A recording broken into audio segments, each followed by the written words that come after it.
my name is Lizzie, and this is Lizzie's Literary Life, and today we are doing my October and November Tipsy wrap-up.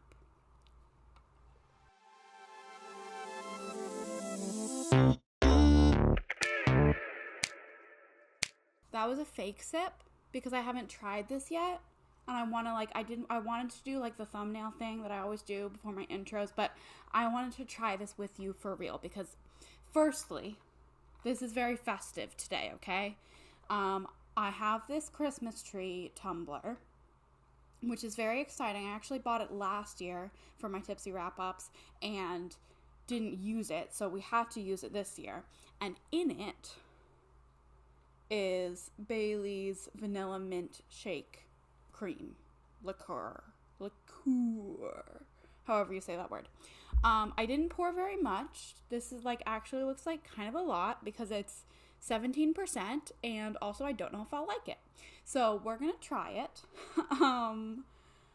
We're gonna try it.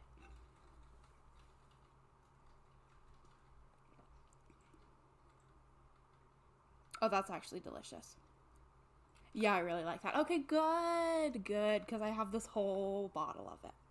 I feel like my energy is a little bit chill today, but also very festive. So we're just going to get into it.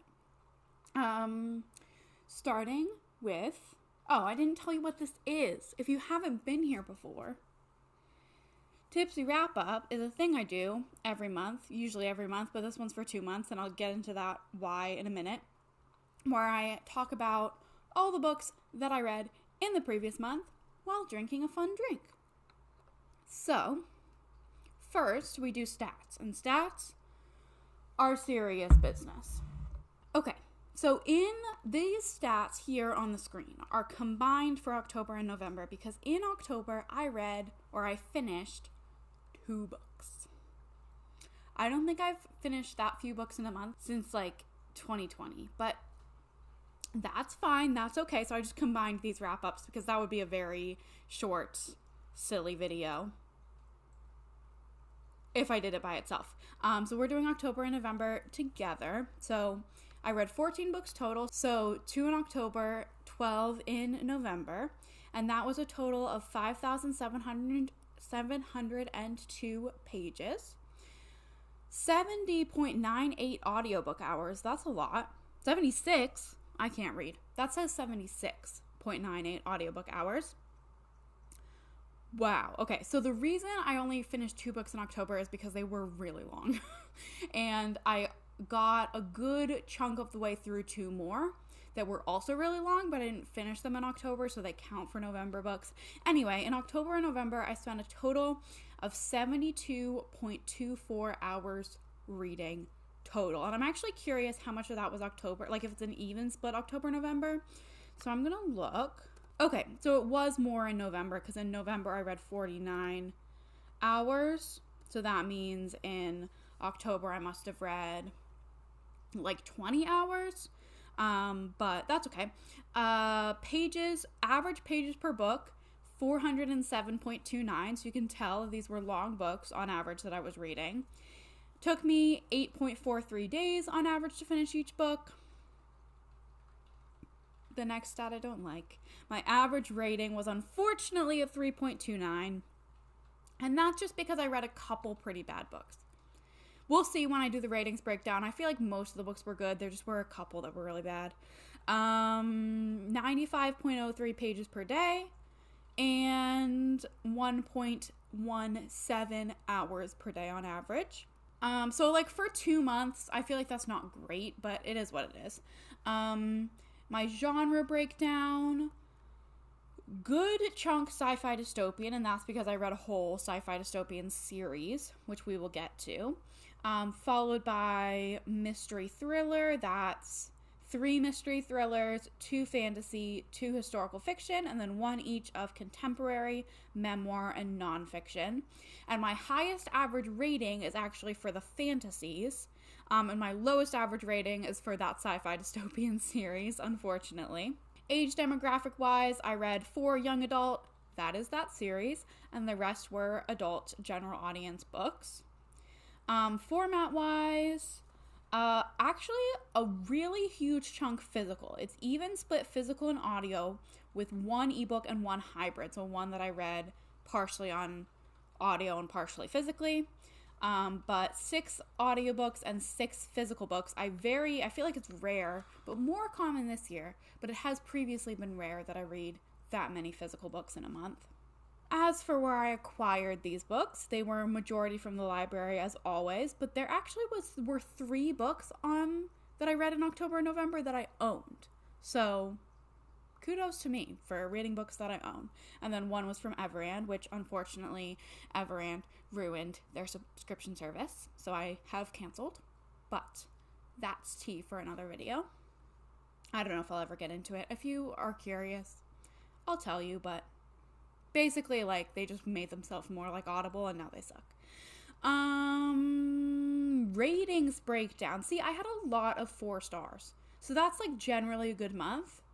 With, like, 5 4-star books, that's pretty good. I just also had 2 2s and 2 2.5s. So that's why the average rating is so low. But 5 4 stars is a pretty solid month. And I feel like that's all the things that I usually show you. Yeah, that's all the stats that I usually show you. So we're going to get into the books. Let me just set myself up. The first book that I read in October was Catherine Parr, The Sixth Wife by Alison Weir. This is the final book in the Six Tudor Queens series.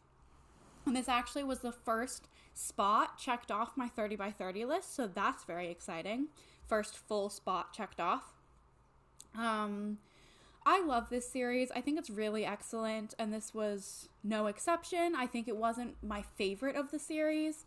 And honestly, it was so long ago, I don't really remember. But I did enjoy it, and I do really enjoy this series. This series are historical fiction biographies. Like, they're written like they're biographies, kind of, but like they follow the lifespan from childhood to death, but they're fiction, historical fiction of the 6 wives of Henry VIII. And I have read all of them now. And this last one was really no exception to the rule. I gave it 4 stars. I think I've given all of them either 4 or 4.5. So this is a really solid series. Very well researched, very well written, and just overall, like, I really enjoy these. Yeah, rapid fire. That's all I'm going to say. Next, in October, the other book that I finished in October was Mad Ship by Robin Hobb.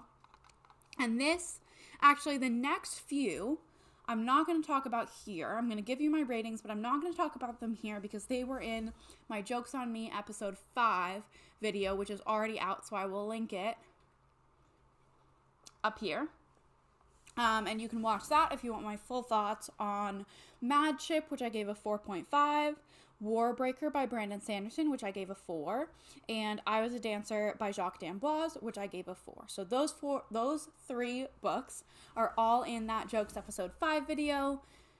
So I will direct you over there to hear my full thoughts on all of those. And then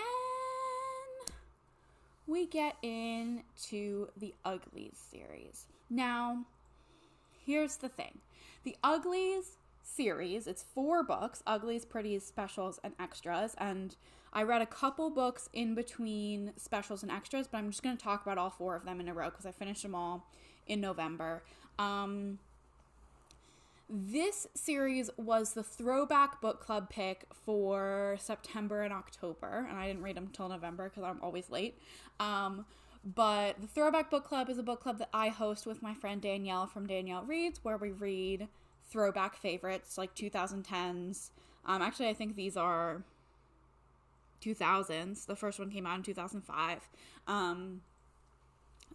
Generally, like, just our old favorites.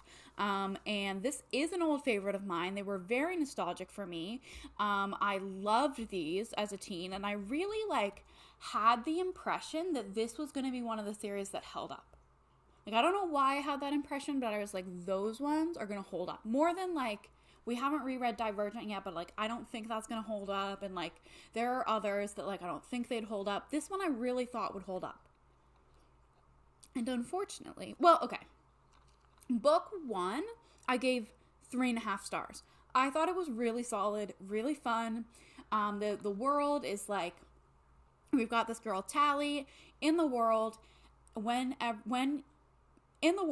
you turn 16, you undergo this like intense cosmetic surgery and become a pretty. And you like turn from being an ugly to a pretty, and you go and you live separately and you party all the time. And Tally is 15. She's about to turn 16, and she's like awaiting her 16th birthday. Her friend turned 16 before her, like a couple months before her, and he's a pretty now, and she's still an ugly. And she meets this new girl who like starts to put some ideas in her head about how maybe this society isn't as happy and utopian as it seems. And this first book was really fun. It was very nostalgic for me. I thought it was like solid as a YA dystopian from 2005. Like I thought it was generally good. And it sets up a really interesting premise and an interesting way to go for the series to continue.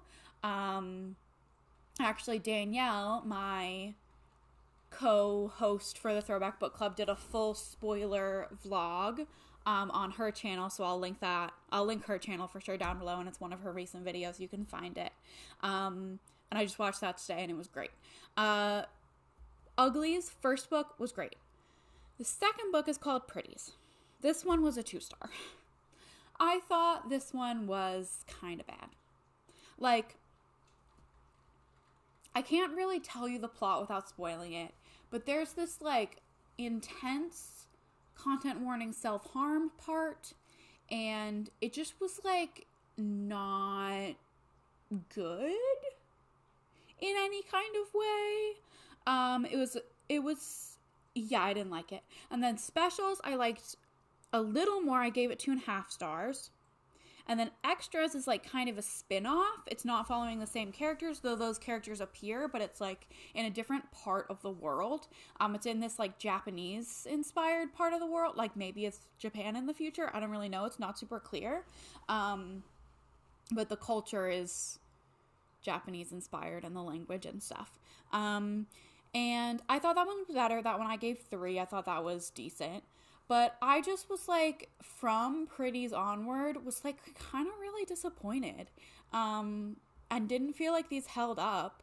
Like, I thought there were parts that were like problematic. And then I just didn't think, I thought they kind of dragged. Like, I didn't feel like the plot, like, it was just predictable. And the plot didn't have the suspense and the like interest and intrigue that I felt in the first book. Even though I had read them before, I'd read them so long ago that I didn't really remember, and so the first book was still exciting to me, and every new part that I got to I was like, oh, I remember that, that's so cool, you know? And I didn't feel that for the other books. So yeah, we actually didn't do a live show for this series because the first date we had scheduled, Danielle had a family emergency, and then the second date we had scheduled, I had like a family emergency situation. So we just didn't end up doing it. We'll talk about it briefly at the beginning of our next live show, which, shout out, we are reading a selection of John Green books, which I actually have all my John Greens right here. We're reading An Abundance of Catherines, The Fault in Our Stars, and Let It Snow, the Christmas one that he wrote with 2 other YA authors. I'm really excited. I haven't started them yet, but those are our November and December picks. I will be reading them very soon, and our live show date is already scheduled. I think it's going to be on my channel on the 28th, I believe. So look out for that, whether you reread them with us, join the Discord, or you just remember them from your childhood and want to see if they hold up. Join us in the live show. Sorry to self-promo, but it'll be fun. So, that was the Ugly series. But between Specials and Extras, I took a little break, and I read Run by Blake Crouch, which is actually Blake Crouch's first novel from 2011, but it was re-released in October because it was initially self-published, and it got picked up by a traditional publisher to do a re-release. There's like light editing, he said, but it's mostly the same text as was published in 2011.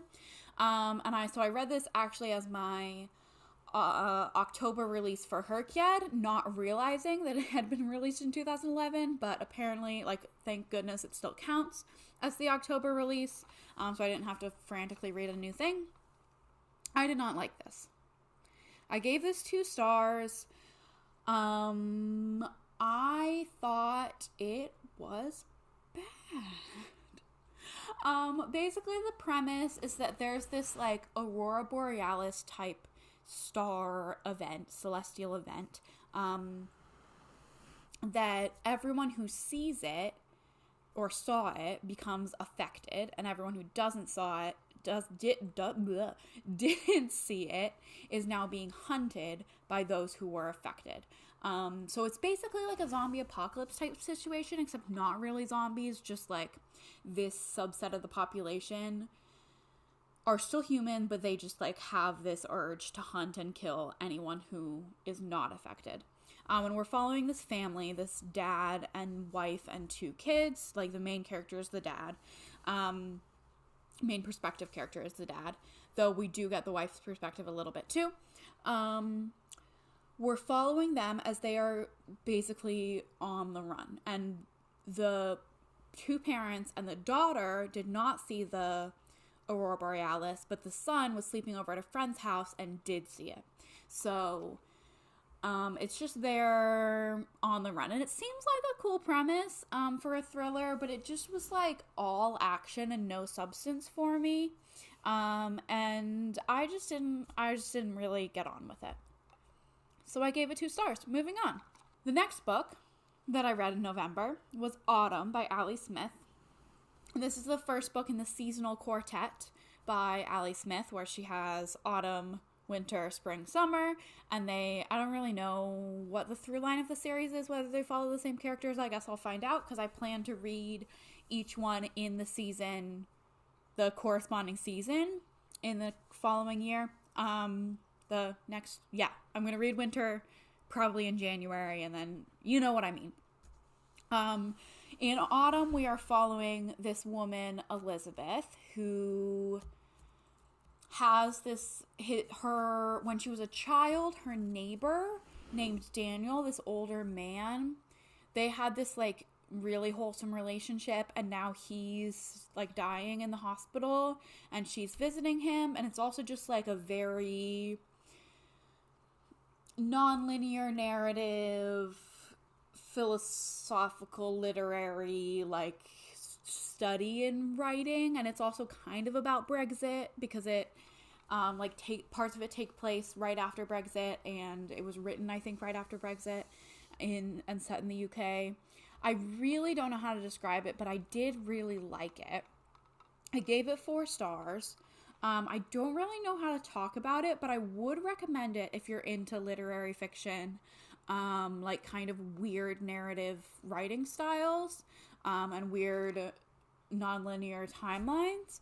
I thought it was really good. I thought the writing was beautiful, and the character work was really good, and I really appreciated Elizabeth and Daniel's relationship, and seeing that both in the flashbacks to when she was a kid and also, like, in the present day. I thought that was really beautiful to see. So that's all I'm going to say, because it's really, like, I couldn't tell you, like, the plot necessarily, because I don't think there really is one, but I thought it was a really well done, effective literary novel.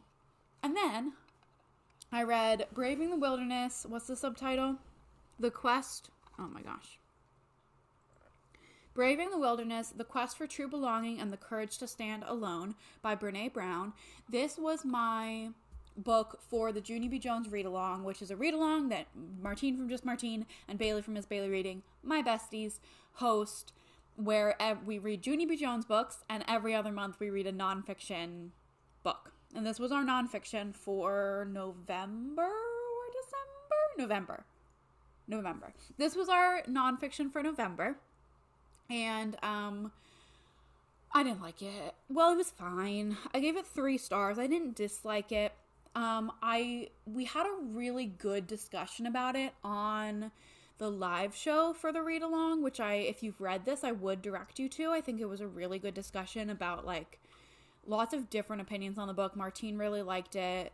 And I don't remember. I think Bailey was kind of indifferent as well. But I just thought, like, I know that Brene Brown does really good research, but I didn't really see it in this book. And I also felt like the message of, like, we all need to come together. I don't know. I don't really know how to talk about it, but we did talk about it in the live show, so I'm just going to direct you there. I'll link it in the description. I think it was on either Martine's or Bailey's channel. And if you're interested in more thoughts, definitely watch that live show and watch the chat, because I was there in the chat with Danielle as well, and Ruby, I think, was there too. All my besties. Yeah, I gave it 3 stars. It was okay. It was fine. Moving right along, the next 2 are in an upcoming vlog. I think it's going to come out after this one. My Adriana's Faves video. I read The Skeleton Key by James Rowlands and Lilith by Nikki Marmory. And I'm not going to spoil you on my thoughts. So look forward to that video coming, I think, in just a couple days, if my editing schedule, which is really, like, has been a mess. So we'll see. It's planned to come out in a couple days, but who knows. And then the final book that I read in November was The Cloisters by Katie Hayes. And this, I don't know where it is. It's over there. Never mind. This was my pick for the Shelf This Book Club hosted by the aforementioned Bailey from Ms. Bailey Reading. So I picked this book out for the book club to read. And everyone said it was, like, such a Lizzie pick, and I was like, yeah, this is exactly my jam.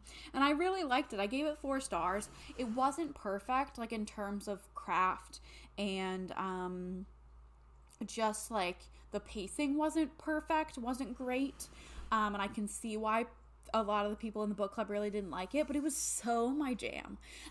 This is a book about a woman named Anne who moves to New York, and she actually lived in, when she first moved to New York, she lives in Morningside Heights, which is where I used to live, and she gets a job at the Met Cloisters, which I used to go to and love, which is like an offshoot of the Met Uptown, which is more Gothic art, Renaissance. The Unicorn Tapestry is the famous piece that's there that I love, love, love. But it's like, it's a cloister. It's got gardens, it's art, it's beautiful. And she gets a job there, and she gets, like, caught up in the academic research on tarot and the personalities and, like, the dynamics of the other people who work there. And there's murder eventually. It kind of takes a while to get there, but there's murder. And it just was like, I thought it was really good and fun. And maybe I'm, like, primed to defend it because in the book club live show, a lot of people didn't really like it, but I liked it. So that's what I'm going to tell you. I'm going to tell you that I liked it. And if you're a dark academia fan, if you're, like, into books set in New York like I am, or into books about art, or if tarot is interesting to you, or just a dark academia fan like I said, I would highly recommend this book. I thought it was really good. And that's all the books that I read in October and November. Yeah, coming in the last couple weeks of the year, we have 3 Friends Favorites videos left. The Adriana video, which I already said, I read some of those books in November. We have, I'm not going to bounce this finger because that would be rude, but 1, 2, 3, we have Danielle and Kayla left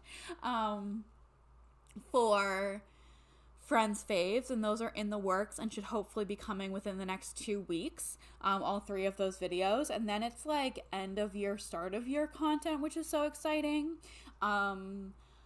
I don't know what I'm going to do in terms of, like, faves and least faves videos. I don't really have enough favorites or 5 stars to do a rank, like a bracket like I did last year, because I only had, I think, 4 or 5 stars in 2024 so far, which is wild. I had a ton of 4.5s, but things just weren't, like, I was being picky, I guess.